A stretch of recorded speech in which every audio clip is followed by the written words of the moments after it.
方对杰巴利耶难民营联合国运营学校遇袭深感震惊和痛心，谴责针对平民和儿童的暴力和袭击。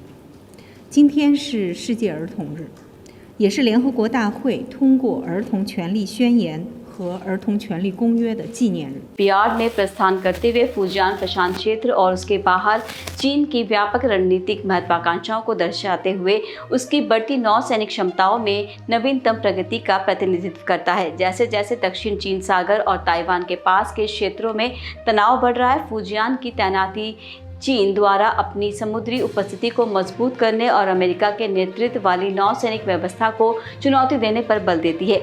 आज की इस खास वीडियो में हम इसी ऐतिहासिक घटना पर विस्तृत चर्चा करने वाले हैं। नमस्कार, आप देख रहे हैं एयर न्यूज़।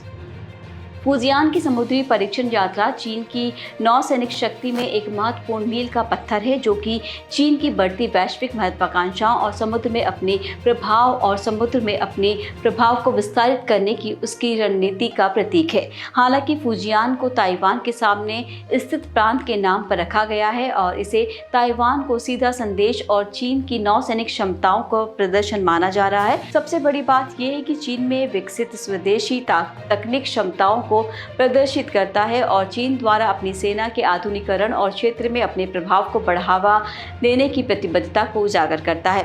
आपको बता दें कि फुजियान के समुद्री परीक्षण चीन की नौसैनिक क्षमताओं में एक महत्वपूर्ण प्रगति का प्रतीक है और इससे क्षेत्र में सैन्य संतुलन बदलने की संभावना है। ये ताइवान के लिए खतरा है। इससे चीन और संयुक्त राज्य अमेरिका के बीच तनाव बढ़ सकता है और ये चीन और संयुक्त राज्य अमेरिका के बीच प्रशांत क्षेत्र में चल रही प्रतिस्पर्धा पर प्रकाश डालता है। फुजियान की तैनाती से रक्षा में नौसैनिक शक्ति बदलती गतिशीलता पर महत्वपूर्ण प्रभाव पड़ने की संभावना है। वैसे हाल ही के वर्षों में चीन ने अपनी नौसैनिक क्षमताओं में महत्वपूर्ण प्रगति की है। इन घटनाओं का क्षेत्रीय और वैश्विक सुरक्षा परिदृश्य पर महत्वपूर्ण प्रभाव पड़ा है।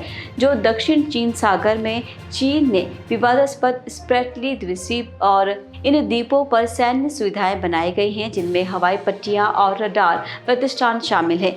ईरान और पाकिस्तान जैसे देशों के साथ कई द्विपक्षीय नौसैनिक अभ्यास किए हैं। ये अभ्यास चीन के विदेशी बंदरगाहों तक पहुंच प्राप्त की है। ये पहुंच बिंदु चीन को अपने नौसैनिक जहाज़ों को तैनात करने और हिंद महासागर और इससे आगे अपने प्रभाव को बढ़ाने की अनुमति देती है। तो इस तरह हमने जाना कि चीन की नौसैनिक घटनाएं क्षेत्रीय और वैश्विक सुरक्षा वातावरण में महत्वपूर्ण परिवर्तनों का संकेत देती है। फुजियान का समुद्री परीक्षण, कृत्रिम द्वीपों का निर्माण, द्विपक्षीय नौसैनिक अभ्यास और विदेशी बंदरगाहों तक पहुंच सभी चीन की बढ़ती नौसैनिक शक्ति और उसकी वैश्विक महत्वाकांक्षाओं को प्रदर्शित किया है। चीन की नौसैनिक घटनाओं ने निहितार्थ दशकों तक महसूस किए जाते रहेंगे और क्षेत्रीय वैश्विक सुरक्षा परिदृश्य को आकार देने में महत्वपूर्ण भूमिका निभाएंगे। तो ये थी हमारी खास पेशकश। आप देख रहे हैं एयर न्यूज़।